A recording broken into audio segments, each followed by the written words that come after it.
Welcome back, guys. Hey, sorry for the wind. Started to do a video, and about as quick as I hit the start button, the wind started picking up, so I don't think I'm going to be able to beat it, so we'll just push through it. In previous videos, I've mentioned that I have a hard time leaving things alone. I do. Very tough for me. Since my last major video, I think I've changed the skin on the side-by-side. I've changed the tune that I use. But today's video is actually about audio stuff. So I want to do a quick comparison. So I've had multiple different systems in side-by-sides. In this one in particular, I've had, I think, at least 4 now. Sometimes it's just a head unit change. Sometimes it's an amplifier change. I'm going to basically tell you what I figured out. Things that I felt like worked well, things that I don't think worked as well. Previously I talked about a Boss head unit. This unit is actually set in my garage for quite a few months now. When I brought it out, there was no fog on the screen. You'll notice right now the screen's actually fogged up. You can see that. That's just from being brought outside. It's not raining out here. It hasn't been down in the water. There was no fog on it 15 minutes ago when I brought it out, but you can see it's already fogged up. That is literally the only downside of that head unit. As far as I'm concerned, that head unit there is everything that you could want. It's got Apple Play, it's got Android CarPlay, it's touch screen, had great sound, not a lot of system noise. Everything about it was really great. I wish that would have worked out. That's Boss's marine grade unit. They market that as a marine unit. It's not a marine unit by any stretch of the imagination. So like I say, even just bringing it out today, just the change in temperature from the garage to out here made it fog up. With that being said, I changed that, and I actually ate the $350 I think that I paid for that, and went in a little deeper, and I went to about a nearly $500 head unit. This is the Kicker KMC5.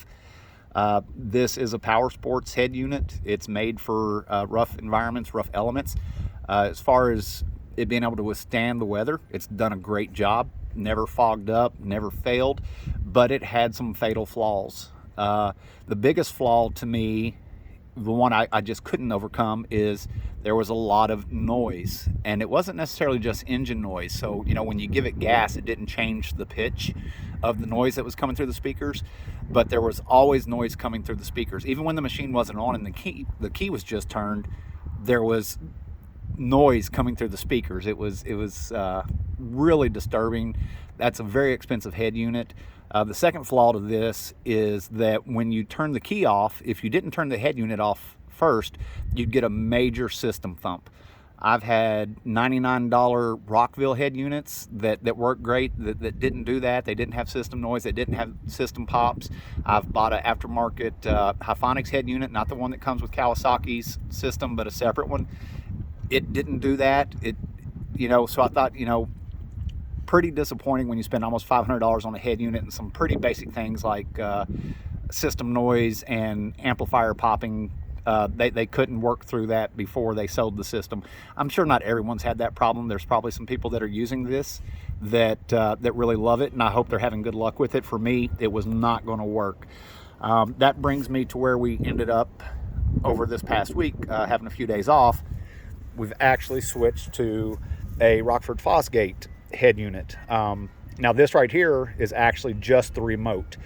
The way this system works is there is a PMX8BB. It's a black box. Basically the control unit for this thing is separate from the actual face that you would use. So this is simply a remote.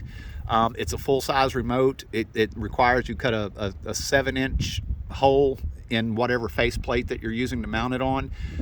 It's big. It takes up a lot of room. But the one thing I will say is, after several days of testing, it works well. We've had some pretty damp weather around here. There's no fogging.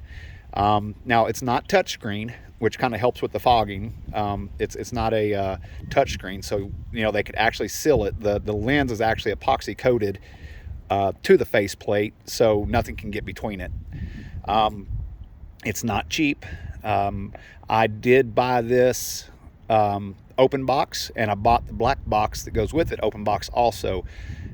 With that being said,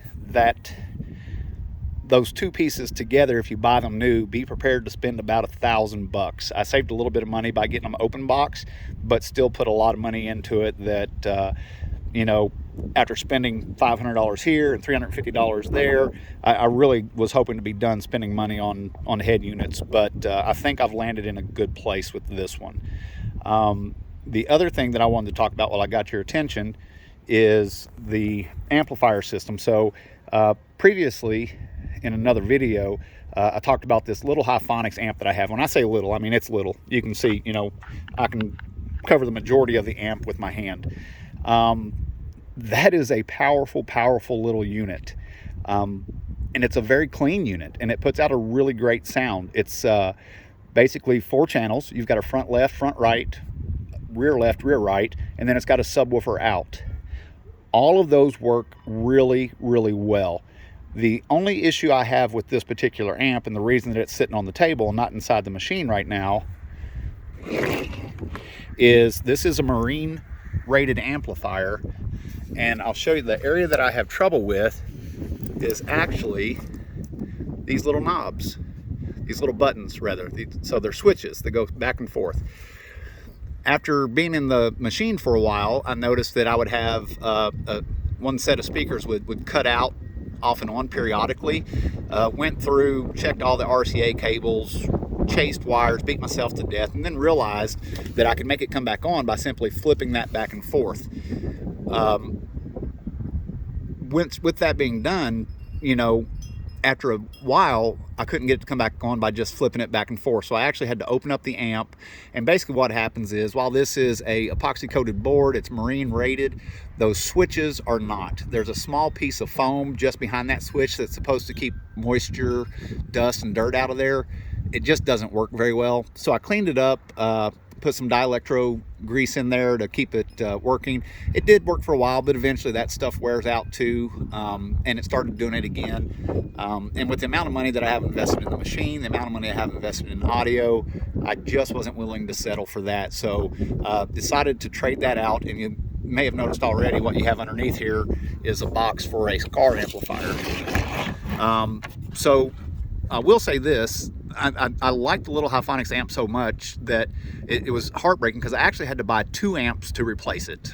One amp was this RP75.4. It's a 4-channel, 75 watts a channel. It's an AB rated, marine rated amplifier. It's not a Class D. Their 1-channel mono amps are Class D. But I mounted this behind the seat. There's an 800.1 Class D amp behind the seat now that runs my single subwoofer.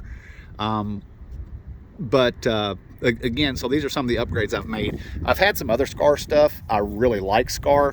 Had some of their smaller subwoofers. Had a small subwoofer that sat between the seats. But basically, there's the 2 Scar amps behind the seat there. Both of them marine rated. No issues with those. The 800.1 I've had for a little while now. So no issues with it. Really dig it. And then you can see there is the remote control unit for the Rockford head unit, and just kind of, a lot of times it's hard to tell to see the size. I mean, it's a pretty good size head unit, nice display. You can put in you know, backup cameras, all that. I actually have the stuff coming today to hook all that up. But and then the black box is actually mounted behind the seat on the driver's side. So with that being said, that's the new setup. I'm pretty satisfied right now. I will say that the only other thing that I added was, if you look up top, those are Polk Audio Atrium 4s. And they call them Atrium 4s. It's actually a small 4.5-inch woofer and a tweeter combo. That's running off of that 75 watt per channel amplifier. And then the door speakers, which you can't really see over there, are running off that also. Now that says Hyphonics on the door speakers. That's actually also Polk Audio marine rated 6.5-inch door speakers. So went from a system that had 14 speakers running off a 5-channel amp to a system that has, let's see, 4 speakers and a couple tweeters and a subwoofer running off 2 amps. So cut the number of speakers in half and double the number of amps. Still sounds great. I didn't think it sounded awful before, minus the kicker head unit's awful sound. Again, kickers should be ashamed of themselves. I'm hoping, you know, maybe that was just something that they had rebranded. They didn't come up with that themselves. I would think Kicker, being in the industry as long as they have, would have come up with something better. But then again, Kicker makes speakers, you know, not head units. So maybe they did try. Maybe that was the best they had. With that, I'm going to let you guys go, and appreciate you guys watching. Stay safe out there, and we'll see you on the next one.